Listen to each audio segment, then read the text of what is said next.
नमस्कार, मैं अभिषेक श्रीवास्तव और आप देख रहे हैं लोकनाथ। आइए डालते हैं आज की खास खबर पर नजर। ग्वालियर में बलराम जयंती पर भव्य कार्यक्रम का आयोजन हुआ। कृषि विश्वविद्यालय में आयोजित कार्यक्रम में मध्य प्रदेश के मुख्यमंत्री डॉक्टर मोहन यादव वर्चुअली शामिल हुए।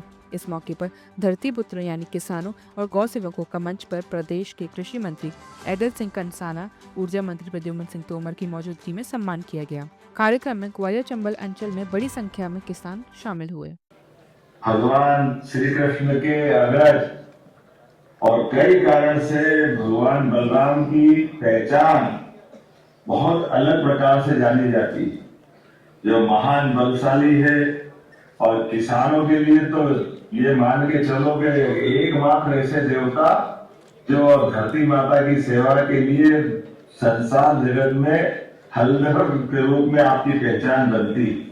और ऐसा कहते हैं गदा युद्ध में कोई उनके विश्व में उनके बराबरी का लड़ाका नहीं था।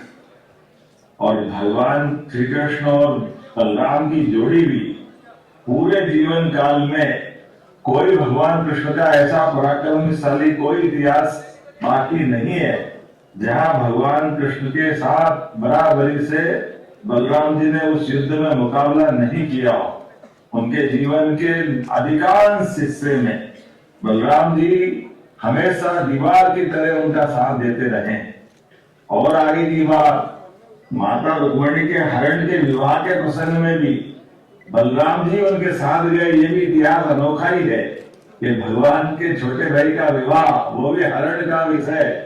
ऐसे बलराम उनकी पूरी व्यवस्था के लिए प्रतिबद्धता के साथ। और ऐसा कहते हैं कि जब रुक्मिणी जी का भाई रुक्मी पीछे पीछे अपने मजलिस में धार जिले के अमझेरा नामक स्थान तक आ गया, ऐसे में बलराम ने भगवान कृष्ण से कहा, भगवान बलराम ने कि कृष्ण तो आप आगे जाओ, मैं निपट लूंगा।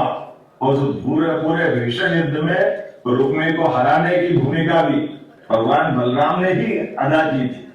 और इसलिए भगवान बलराम का अपना पराक्रम का, पौरुष का अलग इतिहास है। लेकिन इस देश के किसान अपने समान अगर किसी देवता को मानते हैं, वो एकमात्र देवता है भगवान बलराम। तो बोलिए भगवान बलराम की।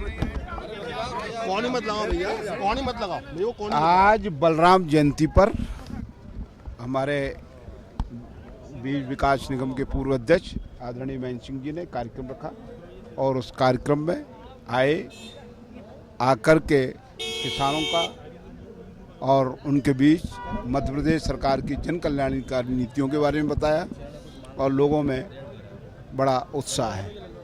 देखिए, ये मध्य प्रदेश के यशस्वी मुख्यमंत्री आदरणीय डॉक्टर मोहन यादव जी ने अभी किसानों को बलराम जयंती के माध्यम से जो अपने उद्बोधन में कहा, वो आज मंडला से किसानों के खाते में राशि भी डालने वाले हैं।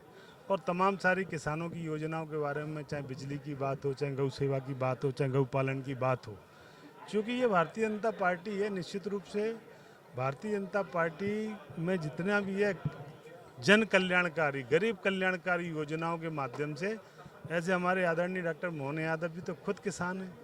उन्होंने खेती की है, वो हल्का भी जानते हैं, पाँस लगाना भी जानते हैं, बक्खल चलाना भी जानते हैं। तो जो वास्तव में भारतीय जनता पार्टी के जो आज ऐसे यशस्वी मुख्यमंत्री जी हैं, तो वो पहले भी जो मुख्यमंत्री रहे तो उन्होंने भी वास्तव में देखा जाएगा तो 18 साल में भारतीय जनता पार्टी ने जितना काम किया है नीचे तक, और उसको आगे तेज गति से बढ़ाने का काम आदरणीय डॉक्टर मोहन यादव जी कर रहे हैं। और आज के इस कार्यक्रम में उन्होंने वर्चुअल जुड़ करके यहाँ किसानों को उद्बोधन दिया। उसके लिए मैं संस्था की तरफ से, ग्वालियर चंबल संभाग के किसानों की तरफ से उनका हृदय से आभार व्यक्त करता हूँ। ऐसे ही वीडियोस को देखने के लिए आप लोकनाथ के YouTube चैनल को सब्सक्राइब करें। साथ ही लोकनाथ के अन्य सोशल मीडिया हैंडल जैसे कि फेसबुक और इंस्टाग्राम को भी आप फॉलो कर सकते हैं।